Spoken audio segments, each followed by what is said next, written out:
Hello' guys, আজি মই অন্য এটা ভিডিঅ'লৈ মাংসটো ফাৰ্ষ্ট বইল কৰি লৈছোঁ। এই মাংস উতলি আছে। আলু আৰু মাংস বইল হৈ গ'ল। মাংসটো ধুনীয়াকৈ কাঢ়ি লৈ দি এচামুচত নিমখ এচামুচ ঢালি লৈছোঁ। আৰু মই কাটি থোৱা পিঁয়াজখিনি ঢালি দিছোঁ। আৰু তাত মই মছলা অকণমানো ঢালি দিওঁ।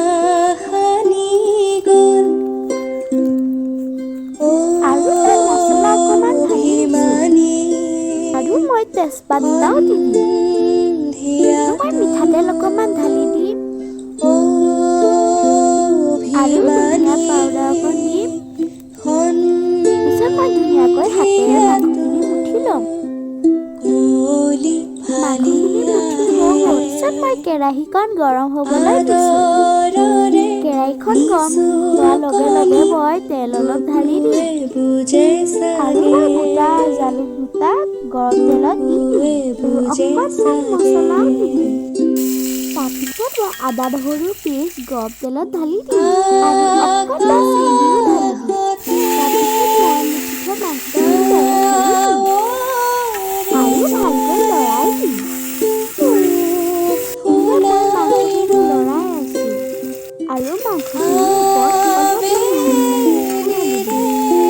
তাৰপিছত মই আকৌ ভালকৈ লৰাই দিম। আৰু কাটি থোৱা বিলাহী মাংসখিনিৰ ওপৰত দি দিম।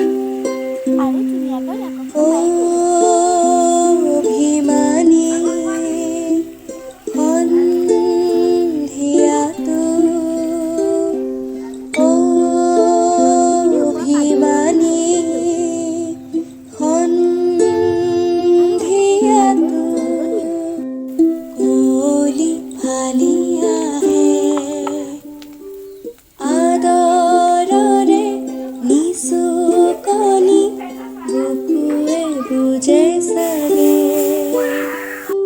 বুকুৱে বুজে চাগে